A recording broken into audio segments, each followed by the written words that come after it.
Bismillahirrahmanirrahim. Assalamualaikum warahmatullahi wabarakatuh. Alhamdulillahi rabbil alamin. Wa bihi nasta'in ala umuri dunya waddin. Salatu wassalamu ala asyrafil mursalin Sayyidina Muhammadin wa ala alihi wa sahbihi ajma'in. Amma ba'du, fa inna asdaqal hadits kitabullah ta'ala wa khairal hadi hadi Sayyidina Muhammadin sallallahu alaihi wasallam wa syarrul umuri muhdatsatuha wa kullu muhdatsatin bid'atun wa kullu bid'atin dhalalah wa kullu dhalalatin finnar. Qala al-musannif rahimahullahu ta'ala wa nafa'ana bi ulumihi fid dharain amin. Iradatuka at-tajrida ma iqamatillahi iyyaka fil asbabi minasy-syahwatil khafiyyah wa iradatuka al-asbaba ma iqamatillahi iyyaka fit tajridi inhitatun anil himmatil aliyah. Jamaah subuh yang dirahmati Allah SWT, kita lanjutkan kajian kita pada subuh pagi hari ini. Setelah yang lalu, kata hikmah yang pertama yang berkaitan dengan orang yang mengandalkan amalnya itu artinya ia kurang kepercayaan kepada Allah Subhanahu wa taala. Makanya di sini sebagai kesimpulannya, bagi orang-orang beriman yang selalu menjalankan ketaatan kepada Allah, hendaknya janganlah mempunyai anggapan bahwa buah dari ketaatan itu dia akan mendapatkan kemuliaan di sisi Allah serta mendapat jaminan masuk surga kelak. Tetapi hendaklah ia mempunyai anggapan bahwa ketaatannya adalah merupakan suatu karunia Allah semata-mata. Tanpa adanya karunia tersebut, manusia tidak bisa berdaya apa-apa. Jadi taat tersebut yang telah dikerjakan manusia bukanlah semata-mata dari amal perbuatannya, melainkan adanya karunia yang telah dianugerahkan padanya. Itulah makna la haula wala quwwata illa billah. Jadi apa yang kita kerjakan sebenarnya adalah karunia Allah. Kita la haula wala quwwata illa billah. Oleh karena itu, jangan kita menganggap bahwa gara-gara adanya amal yang kita lakukan, lantas kita mengatakan Allah akan memuliakan kita, atau karena dengan amal itu kita sudah menganggap bahwa itulah sebentar penyebab akan menjadikan kita masuk surga. Itu tidak boleh ada anggapan demikian. Tapi kita mempunyai kemampuan melakukan amal karena karunia Allah, karena karunia-Nya Allah. Oleh karena itu orang masuk surga sebentar itu juga karena karunia atau rahmat Allah. Karena Allah lah yang memberikan kemampuan kita bergerak untuk melakukan amal. Kemudian ada beberapa catatan sebelum kita lanjut kepada kata hikmah berikutnya. Karena akan ada ditemukan istilah-istilah itu. Meskipun di sini saya ada hanya beberapa saja. Sebanyak yang lain istilah-istilah tasawuf. Kemudian yang pertama ada istilah muraqabah. Muraqabah adalah dari kata raqaba yuraqibu muraqabah. Raqabah dari raqabah artinya mengawasi. Apa disebut muraqabah? Ialah konsentrasi penuh waspada. Artinya kewaspadaan dengan segenap kekuatan jiwa, pikiran dan imajinasi. Imajinasi itu adalah bersama pikiran yang dibayangkan, serta pemeriksaan yang dengannya sang hamba mengawasi dirinya sendiri dengan cermat. Itu namanya muraqabah, mengawasi dirinya. Mengawasi daripada apa? Dari hal-hal yang bisa mengantarkannya melakukan dosa-dosa. Itu namanya muraqabah. Dan merasakan dirinya selalu ada yang mengawasinya. Ada mengawasinya, ada yang mengintainya, sehingga apa yang dilakukan selalu mawas diri.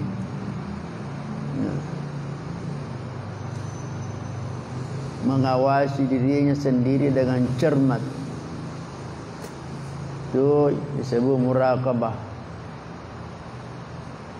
Kemudian ada namanya musyahadah. Dari syahada yusyahidu musyahadah, akar katanya syahidah. Syahidah artinya menyaksikan.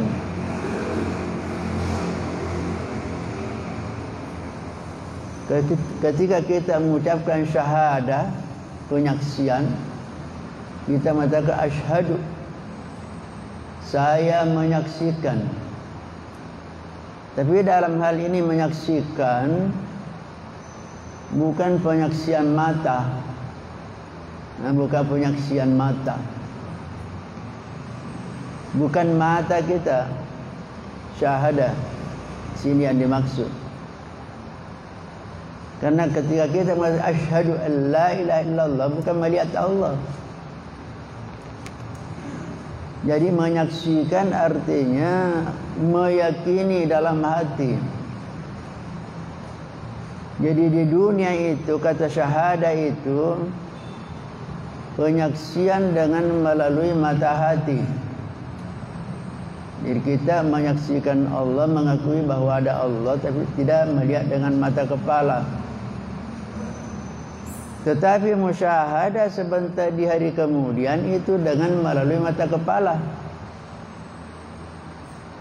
Jadi musyahadah di dunia hanya dengan keyakinan hati yang melihat, meyakini bahwa Allah adalah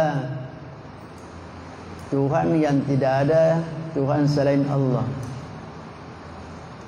Kita menyaksikan, mengakui secara yakin bahwa anna Muhammadar Rasulullah, wa Nabi Muhammad adalah Rasulullah. Tetapi dari kemudian musyahadah sebentar itu, di hari kemudian secara langsung melihat dengan mata kepala. Jadi di sini dikatakan musyahadah ialah penyaksian atau visi. Itu ada visi, biasa kita ada visi, ada misi.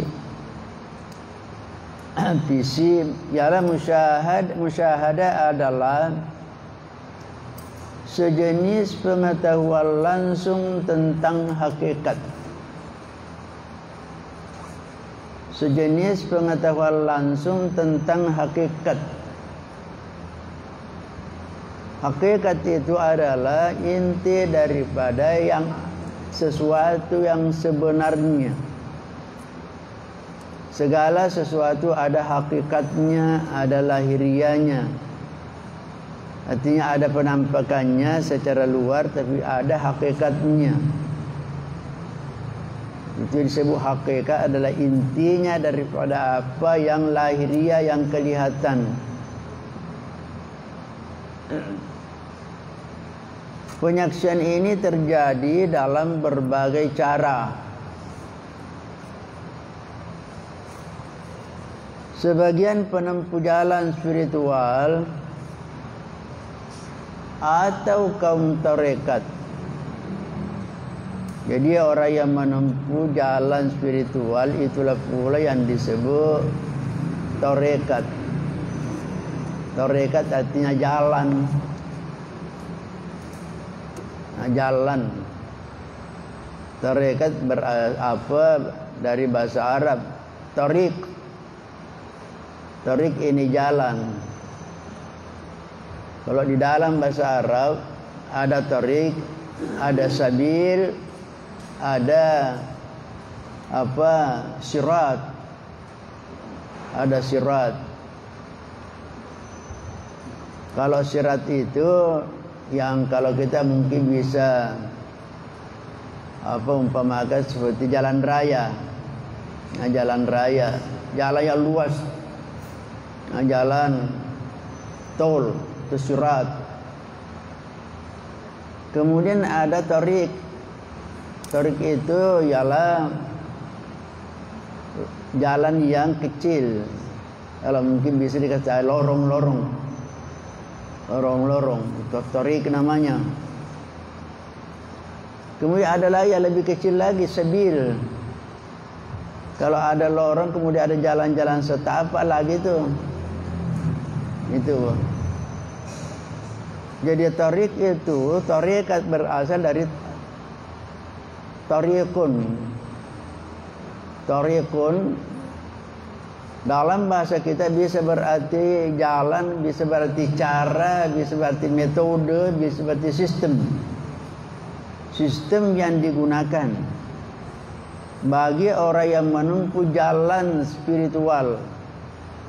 Jalan yang ditempuh untuk menapaki jalan itu. Menyaksikan Allah dalam segala sesuatu. Jadi ada sebagian penempuh jalan ini menyaksikan Allah dalam segala sesuatu. Artinya ketika melihat sesuatu selalu yang diingat Allah sebagai penciptanya. Jadi artinya itu orang mempunyai cara, tariqah mengenal Allah karena ketika melihat sesuatu apa saja yang diingat Allah sebagai penciptanya. Sebagian menyaksikan Allah sebelum atau sesudah atau bersama segala sesuatu. Jadi ada orang mengenal Allah yaitu tidak mampu melihat pada segala sesuatu. Sebelum melihat sesuatu itu ia sudah mendapatkan ilmu tentang adanya Allah. Atau nanti sesudah melihat sesuatu baru dia paham. Melalui itu dia percaya mengetahui Allah. Bahkan disertai atau bersama segala sesuatu. Ketika ia berada dalam sesuatu bersama dengannya, apa saja umpamanya kita berada di mana, selalu merasa bersama dengan Allah. Sebagai yang lain menyaksikan Allah sendiri. Tentunya ini tingkatan yang tinggi, karena tanpa melalui tadi sesuatu, tapi dia menyaksikan Allah sendiri. Tentunya itu adalah hidayah dari Allah. Dan karena Allah tidak pernah mengungkapkan dirinya secara sama dalam dua momen berturut-turut pada sesuatu, maka penyaksian atau musyahadah itu tidak terbatas dan tidak berakhir. Inilah salah satu nikmat yang dirasakan oleh para penghuni surga. Jadi musyahadah yang tadi disebutkan ini akan terjadi, akan dirasakan oleh penghuni surga. Artinya penghuni surga sebenarnya tidak sama tingkat penyaksiannya kepada Allah. Karena seperti kita ketahui bahwa sebentar di hari kemudian orang penghuni surga itu akan melihat langsung kepada Allah. Wujuhum yawma idzin nadhiratun ila rabbiha nadhirah. Muka-muka orang penghuni surga di situ yawma idzin pada hari itu nadhiratun. Nadhiratinya dalam keadaan cemerlang, muka-muka yang bergembira. Ila rabbiha nadhira, memandang kepada Tuhannya. Jadi penghuni surga sebentar semuanya akan memandang kepada Tuhan, akan melihat secara langsung, tetapi berbeda-beda. Berbeda-beda sesuai dengan tingkat kedekatannya atau keimanannya kepada Allah. Dan sini dikatakan tadi bahwa Allah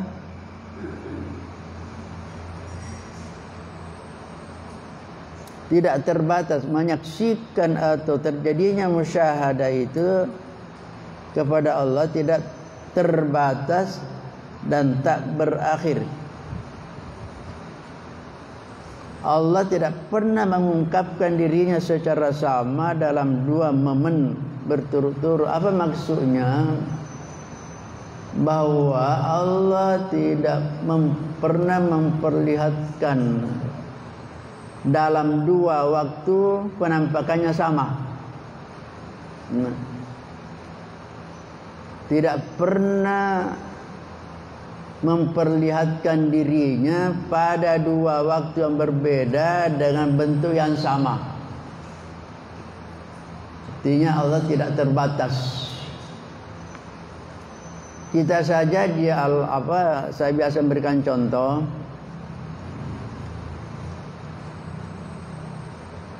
Bagi orang tidur itu tidak dibatasi oleh waktu dan tempat. Ketika orang bermimpi tidak dibatasi waktu dan tidak dibatasi oleh tempat. Bisa saja orang bermimpi datang, melihat dirinya datang kepada suatu tempat yang sangat jauh. Kalau ditempuh dalam keadaan jaga tidak tidur itu memerlukan waktu sangat lama.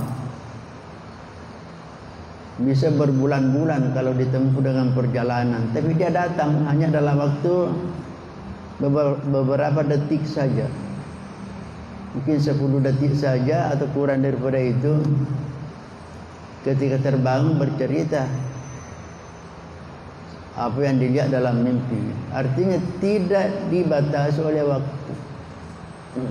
tidak dibatasi oleh tempat yang jauh. Dan tidak pernah ada orang bermimpi 2 kali dan persis sama. Meskipun judulnya sama, tetapi tidak pernah sama jalan ceritanya. Tidak pernah ada orang bermimpi bahwa malam ini dia bermimpi, malam berikutnya bermimpi persis sama. Itu tidak. Meskipun mungkin judulnya sama, tetapi jalan ceritanya berbeda. Juga tidak pernah ada orang bermimpi sama mimpi dengan temannya. Temannya dia cerita kepada temannya bahwa saya bermimpi tadi malam. Bila saya juga begitu, persis sama. Tidak ada. Tidak ada. Apalagi Allah. Allah tidak terbatas. Jadi sebentar kemudian itu, ketika seorang Allah memperlihatkan kepadanya suatu waktu umpamanya, kemudian memperlihatkan lagi dirinya, itu beda penampakannya dan beda perasaan nikmatnya. Beda perasaan nikmatnya. Itu yang dimaksud musyahadah di hari kemudian. Dan inilah salah satu nikmat yang dirasakan oleh para penghuni surga.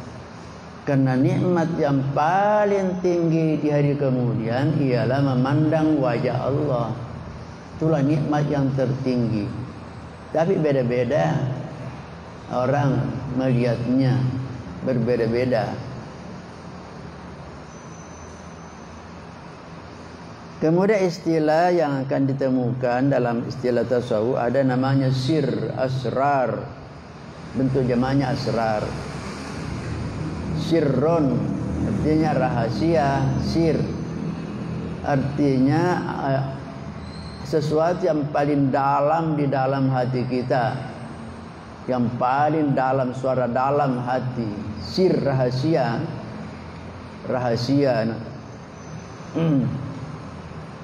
Rahasia atau misteri, sesuatu yang kita tidak tahu, misteri namanya. Karena dia rahasia sehingga tidak diketahui, misteri. Sir adalah substansi halus, sesuatu yang halus dan lembut.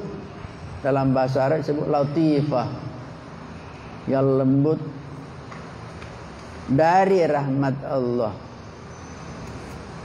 Di sesuatu zat, substansi itu zat. Sesuatu ibarat sesuatu benda, tapi benda itu sangat halus dan lembut. Dan itu merupakan rahmat Allah. Inilah relung kesadaran yang paling dalam. Relung dalam hati yang paling dalam.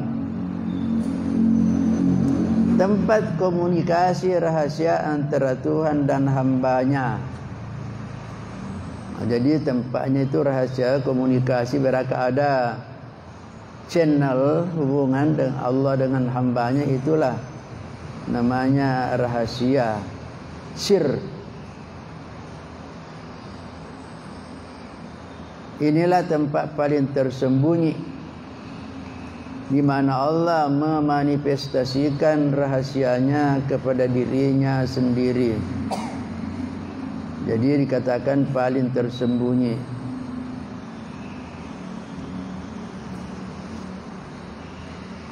Kemudian seterusnya istilah ma'rifah. Ma'rifah yaitu dari kata arafah. Arafah ya'rif artinya mengenal. Mengenal, kalau alima ya'lamu, mengetahui. Jadi beda mengetahui, beda mengenal. Mengetahui dan mengenal beda. Kadang kita mengetahui seseorang, mengetahui namanya, tapi belum mengenal. Belum mengenal secara langsung. Kalau mengenal itu artinya secara, bukan hanya sekedar mengetahui. Makanya itu dalam ilmu tasawuf Beda dengan ilmu dengan ma'rifah. Kalau ilmu ialah pengetahuan yang didapat melalui pikiran, melalui pengamatan, melalui penelitian, melalui bacaan. Nah, itu namanya ilmu yang didapat, itu namanya ilmun. Tetapi ma'rifah ilmu yang diperoleh melalui hati, bukan pikiran. Melalui hati, hati itu merasakan. Itu namanya ma'rifah. Jadi ma'rifatullah merasakan, tidak mengetahui karena tidak bisa Allah diketahui secara penelitian atau sekadar membaca, itu tidak, tapi dirasakan. Maka itu dikatakan man zaka arafa wa man lam yazuk lam ya'rif. Siapa yang merasakan dia akan mengenal. Siapa tidak pernah merasakan tidak akan mengenal. Itu orang sufi mengatakan demikian. Karena sebelum merasakan sesuatu pasti tidak kenal, tapi bisa mengetahui. Saya berikan contoh, gula merah umpamanya, yang orang biasa mengatakan gula Jawa. Gula merah itu kita mengetahui bahwa gula begini, warnanya begini, biasa bentuknya begini. Itu namanya pengetahuan biasa. Tapi bagaimana rasa manisnya tidak bisa dijelaskan. Karena manis sendiri tidak bisa dibuat definisinya yang menyangkut tentang itu. Coba siapa yang buat definisi manis? Apa definisinya manis? Susah. Kenapa? Karena banyak macamnya yang manis. Manisnya gula beda dengan manisnya mangga yang masak. Mangga yang masak beda manisnya dengan pepaya yang masak. Dan pasti kita tahu, kalau kita coba makan, oh ini mangga, walaupun tidak dilihat. Ini gula. Jadi susah membuat definisi. Jadi kalau untuk mengetahui, rasakan. Itu ma'rifah kepada Allah. Jadi untuk mengenal Allah, rasakan keberadaannya Allah, rasakan kehadirannya Allah. Tapi itu tidak mudah, tidak gampang. Harus melalui proses, melalui zikir untuk merasakan kehadiran Allah, berzikir. Dan zikir itu bertingkat-tingkat, dan akan kita ketemukan dalam buku ini. Ada tingkatan-tingkatan zikir. Ada namanya zikrun ma'a ghaflah, zikrun ma'a yaqza, zikrun ma'a hudur, zikrun ma'a ghaibah. Itu ada 4 tingkatan zikir. Berzikir tapi zikirnya masih lalai, itu namanya ghaflah. Mulutnya mengucapkan tapi lain diingat, itu namanya zikrun ma'a ghaflah. Itu pun tidak boleh tinggalkan. Tidak boleh mengatakan saya tidak bisa fokus, Anda usah saja. Tidak, zikir saja walaupun masih lain diingat, zikir saja. Karena itu zikirnya sebenarnya demikian bisa mengantarkan kepada zikir yaqzah. Zikir yaqzah, zikir yang sudah dimulai, sudah ada semacam sadar, menyadari antara lain apa yang diucapkan, ditahu, dipaham sedikit apa artinya la ilaha illallah.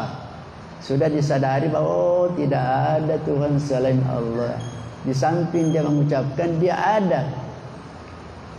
Sudah ada fokus bahwa tidak ada Tuhan disembah selain Allah. Itu memahami makna yang diucapkan, itu zikir ma'a yaqzah namanya.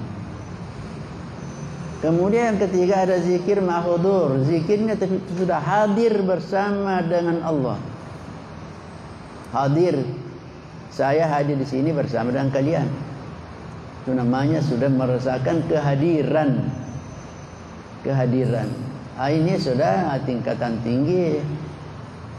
Tingkatan yang tinggi itu karena dia sudah bisa menghadirkan yang tidak ada wujudnya. Artinya kan Allah tidak ada apa bendanya, tapi mampu menghadirkan ketika berzikir. Yang dihadirkan adalah Allah, Allah yang ditujukan zikirnya. Yang keempat ada namanya zikrul ma'ghaibah. Zikir sehingga pupus segala yang selain Allah tidak ada lagi. Dan ini ketika saya bertemu dengan Syekh Habib Lutfi di Pekalongan, itu saya menanyakan tentang ini 4 macam zikir. Habib Lutfi menjelaskan satu persatu dari 3 yang tadi, pertama, kedua dan ketiga. Ketika yang keempat zikr ma'ghaibah, dia mengatakan begini, jangan duluin ya, jangan duluin dijelaskan, karena banyak orang awam nanti salah paham. Jadi sampai sekarang belum dijelaskan kepada saya. Tapi di sini ada. Tapi penjelasannya tentunya ya yang penjelasan yang biasa. Zikr ma'ghaibah. Jadi untuk mengenal Allah harus melalui zikir. Tidak bisa melalui penelitian di laboratorium. Tidak bisa. Tidak bisa hanya sekedar membaca buku. Biar berapa buku dibaca, buku tasawuf, itu tidak bisa dengan itu kalau memang tidak mempraktekkan. Di mana prakteknya tasawuf? Di tarekat. Apa dikerja di tarekat? Berzikir. Berzikir. Kenapa? Karena semuanya orang mau bahagia. Apa tandanya bahagia? Ketika orang tenteram, hatinya tenang, tidak suka, tidak sering risau, sedih, susah. Tenang namanya. Itu namanya mutmainnah. Nah, satu-satunya jalan untuk mendapatkan ketenangan zikir. Karena Allah yang menyatakan, ala bizikrillah tatmainnul qulub. Hanya dengan jalan berzikir hati akan terang, akan tenteram, akan tenang. Ya, itulah kebahagiaan. Jadi kebahagiaan itu melalui zikir. Nah, tapi tidak bisa ditempuh saja dengan cepat. Tidak harus namanya mulazamah. Harus terus-menerus mudawamah. Jadi ma'rifah itu pengetahuan ilahi. Ma'rifah adalah cahaya yang disorot pada hati siapa saja yang dikehendakinya. Jadi Allah yang memberikan. Sehingga dikatakan arabtu rabbi bi rabbi. Aku mengenal Tuhanku karena Tuhanku sendiri memperkenalkan dirinya. Itu orang sufi mengatakan demikian.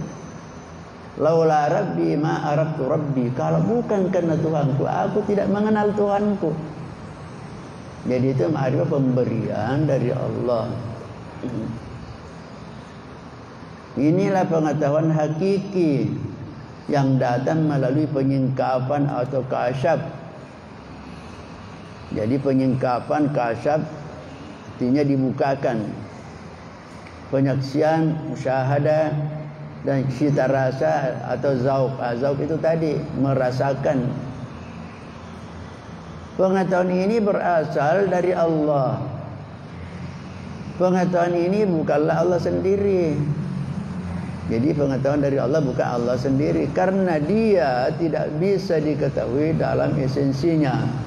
Karena Allah tidak bisa diketahui hakikatnya.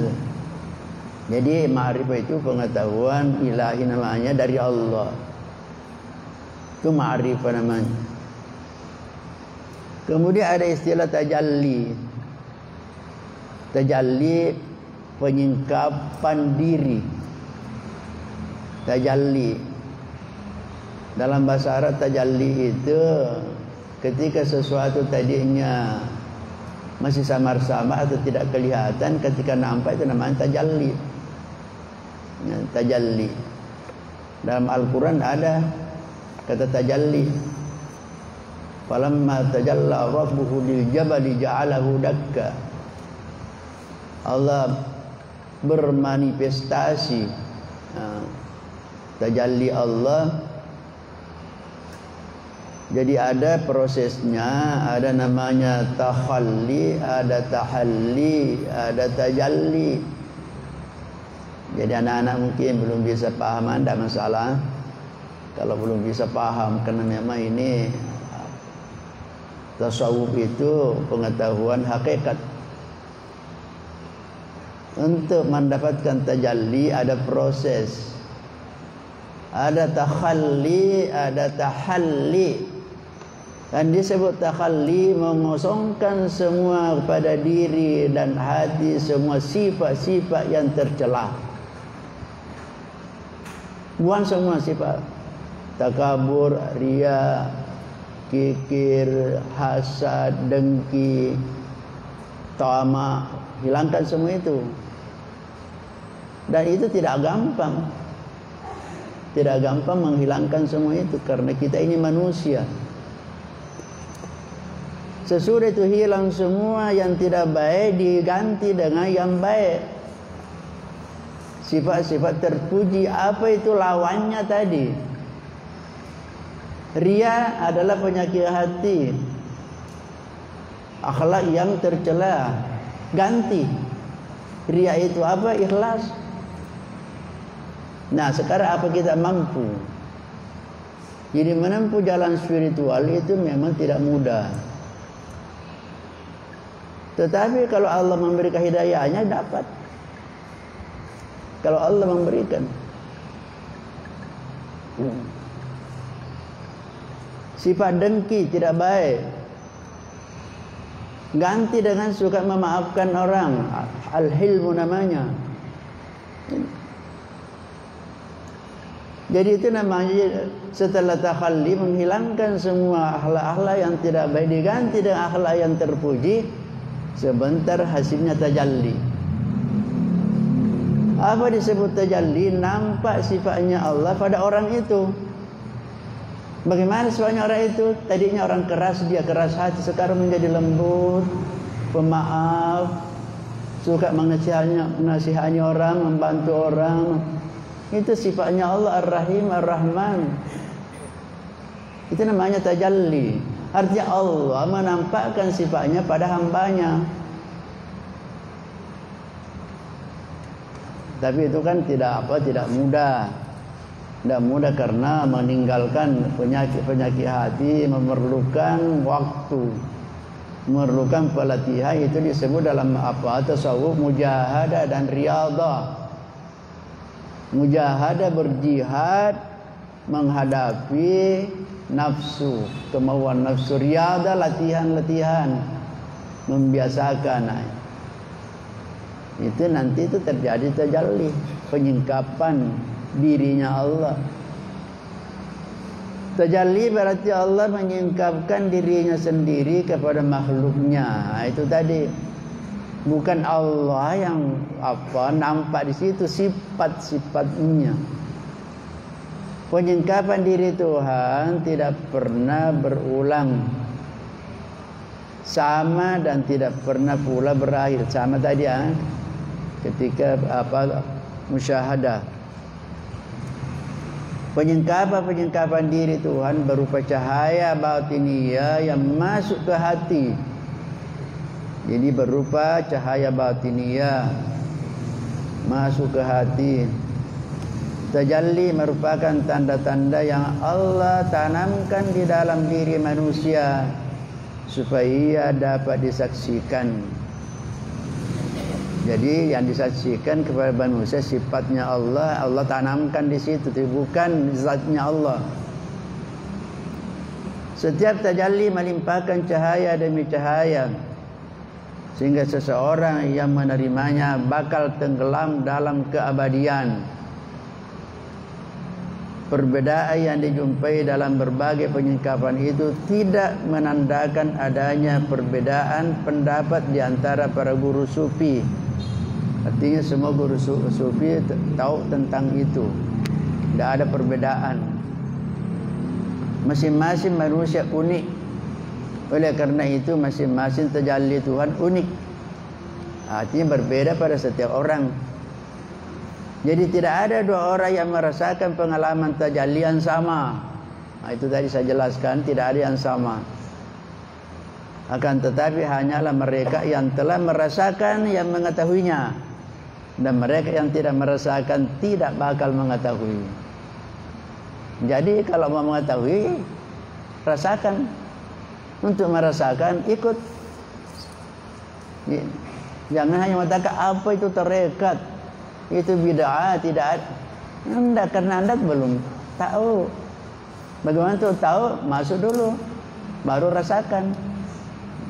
Tidak bisa dah itu. Kemudian nanti insyaallah pada pertemuan berikutnya, pada kata hikum berikutnya ada istilah sebagai at-tajrid dan ada asbab.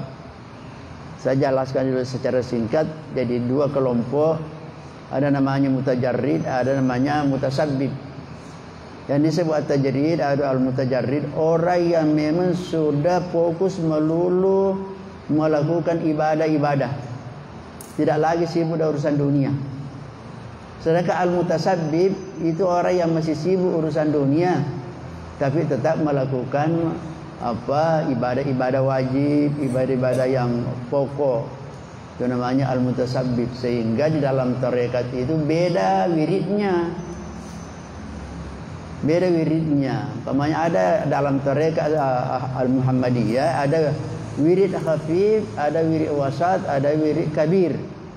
Ada wirid ringan, ada sedang, ada yang berat, yang besar. Orang al-mutajarrid itu yang dilakukan wirid yang besar. Umpamanya la ilaha illallah muhammadur rasulullah tiba nafsi ada dalam awas ilmuullah, itu bagi yang mutasabbib cukup 300 atau 100 kali saja. Itu khafif namanya. Tapi bagi yang mutajarrid 35.000 kali atau lebih daripada itu. Kenapa? Karena tidak lagi sibuk urusan dunia. Tidak ke pasar, tidak kepada sawah, tidak lagi urusannya, hanya itu saja. Namanya mutajarrid namanya. Mutajarrid fokus kepada hanya ibadah saja. Sehingga wiridnya itulah yang menjadi pekerjaan dan makanannya. Tapi kalau masih mutasabbib ya yang ringan saja. Yang ringan cukup istighfar 100 kali satu hari. Salawat 100. La ilaha illallah minimal 100 sampai bisa 300 itu masih dikatakan ringan. Jadi kalau itu pun yang tidak bisa dilakukan, biar yang ringan belum bisa dikatakan. Baru namanya baru mau start. Saya kira ini lahiri wallahu subhanahu wa ta'ala. Amin. Wassalatu wassalamu ala sayyidina Muhammad wa ala alihi. Rabbana zalamna anfusana wa illam taghfir lana wa tarhamna lanakunanna minal khasirin. Rabbana la tuzigh qulubana ba'da idh hadaytana wa hab lana innaka antal wahhab. Rabbana bi'inna sabra wa tabi'a qadamana ansurul qawmal kafirin. Allahumma nawwir qulubana bi nuri hidayatika kama nawwarta al-ardha bi nuri syamsika abada bi rahmatika ya arhamar rahimin. Allahumma iftah lana futuhal arifin. Allahumma iftah lana futuhal arifin. Allahumma iftah lana futuhal arifin. Rabbana hab lana min azwajina wa dhurriyyatina qurrata a'yun waj'alna lil muttaqina imama. Rabbana atina fid dunya hasanah wa fil akhirati hasanah wa qina adzabannar. Sallallahu alaihi wasallam Muhammadin nabiyil ummi wa ala alihi wasallam. Subhana rabbika rabbil izzati amma yasifun wa salamun alal mursalin walhamdulillahi rabbil alamin. Al-Fatihah.